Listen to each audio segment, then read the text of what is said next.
രാവിലെ ചായക്കുള്ള പരിപാടിയിലാണ് കേട്ടോ.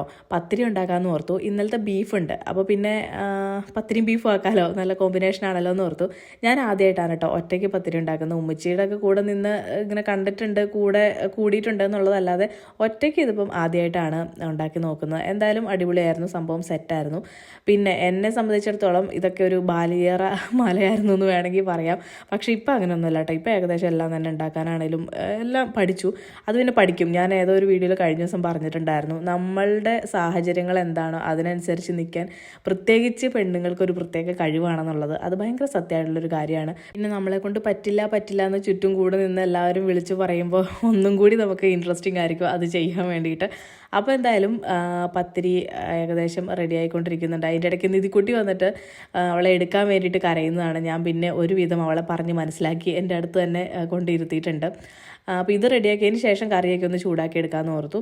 അപ്പം ഇത് ഞാൻ വീട്ടിൽ നിന്ന് കൊണ്ടുവന്ന കേട്ടോ. ഞാൻ എൻ്റെ മറ്റേ ദോശക്കല്ലുണ്ടല്ലോ, മസാല ദോശയൊക്കെ ഉണ്ടാക്കുന്നത്, അതിൽ തന്നെയാണ് പത്തിരി ഉണ്ടാക്കുന്നത്. അപ്പോൾ അതേ ബീഫ് കറി ചൂടാക്കി എടുത്തിട്ടുണ്ട്. അങ്ങനെ ചായ കൂടിയൊക്കെ കഴിഞ്ഞ് നമ്മൾ നേരെ പാണത്തൂർക്ക് പോവാണ്. അവിടെ ഹോസ്പിറ്റലിൽ നിന്ന് വൈറ്റമിനെ കൊടുക്കുന്നുണ്ട്. അപ്പോൾ നിധിക്കുട്ടിക്ക് ഹെൽത്ത് സെൻ്ററിൽ ഉണ്ടായിരുന്ന സമയത്ത് പോകാൻ പറ്റിയില്ല, ഇക്കാകന്ന് ഡ്യൂട്ടി ഉണ്ടായിരുന്നു. അങ്ങനെ നേരെ നമ്മളിത് ഹോസ്പിറ്റലിൽ വന്നതാണ്.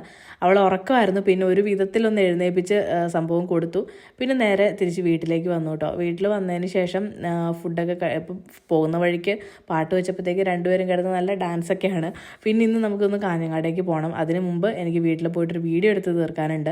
അങ്ങനെ ഈ ഒരു വീഡിയോ നിങ്ങൾ കണ്ടിട്ടുണ്ടാവും, ഒരു പെർഫ്യൂമിൻ്റെ വീഡിയോ ആണ്. അടിപൊളി പ്രോഡക്റ്റാണ് കേട്ടോ. പിന്നെ കറിയൊക്കെ ഉണ്ടായിരുന്നതുകൊണ്ട് പ്രത്യേകിച്ച് കറിയൊന്നും വെക്കാനില്ലായിരുന്നു. പിന്നെ ബാക്കി ക്ലീനിങ്ങും അതും ഇതെല്ലാം കഴിഞ്ഞിട്ട് തന്നെയാണ് ഞാൻ ഹോസ്പിറ്റലിലേക്ക് പോയത്. അതുകൊണ്ട് പ്രത്യേകിച്ച് പണികളോ കാര്യങ്ങളൊന്നും ഉണ്ടായിരുന്നില്ല.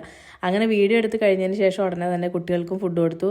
ഞങ്ങൾ ഫുഡ് കഴിച്ചു. എന്നിട്ട് പിന്നെ പെട്ടെന്ന് തന്നെ കാഞ്ഞങ്ങാടേക്ക് പോകാൻ വേണ്ടിയിട്ട് ഇറങ്ങി കേട്ടോ. ഞങ്ങൾ മാത്രമല്ല, സിറാജിക്കാടെ ഫാമിലിയുണ്ട്.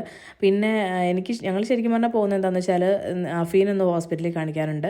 സ്കിന്നിൻ്റെ ഡോക്ടറായിട്ടോ കാണിക്കുന്നവന്, സ്കിന്നിന് ചെറിയ ചെറിയ പ്രശ്നങ്ങളൊക്കെ. അപ്പോൾ പിന്നെ അതൊന്ന് കാണിച്ചേക്കാൻ നിർത്തിക്കാൻ, ഡ്യൂട്ടിക്ക് കയറിയിട്ടുണ്ടെങ്കിൽ പിന്നെ പോക്കൊന്നും നടക്കില്ലല്ലോ. അങ്ങനെ ഡോക്ടറൊക്കെ കാണിച്ചു. പിന്നെ അത് നമ്മുടെ ബന്ദർക്ക ബസ് അവിടെ നിർത്തിയിട്ടുണ്ടായിരുന്നു. അപ്പോൾ ഇക്ക പോയിട്ട് അവരോട് സംസാരിക്കുന്നതാണ്.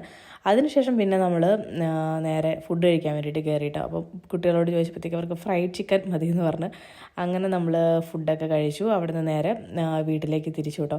മൈസൂർക്കൊക്കെ പോയേക്കുന്നതായതുകൊണ്ട് എനിക്ക് കുറച്ച് പാഴ്സലും കാര്യങ്ങളൊക്കെ അവിടെ ഇവിടെയൊക്കെ പെൻഡിങ് ആയിരുന്നു. അപ്പം നമ്മൾ കാഞ്ഞങ്ങാടേക്ക് പോകുന്ന വഴി കുറച്ച് പാഴ്സൽ എടുത്തു. തിരിച്ചു വന്നപ്പോഴത്തേക്കും അപ്പുറത്തെ വീട്ടിലും കുറച്ച് പാഴ്സലൊക്കെ വന്നിരിക്കുന്നുണ്ടായിരുന്നു. അങ്ങനെ അതെല്ലാം കൂടി കൂട്ടി വെച്ചേക്കുന്ന കേട്ടോ.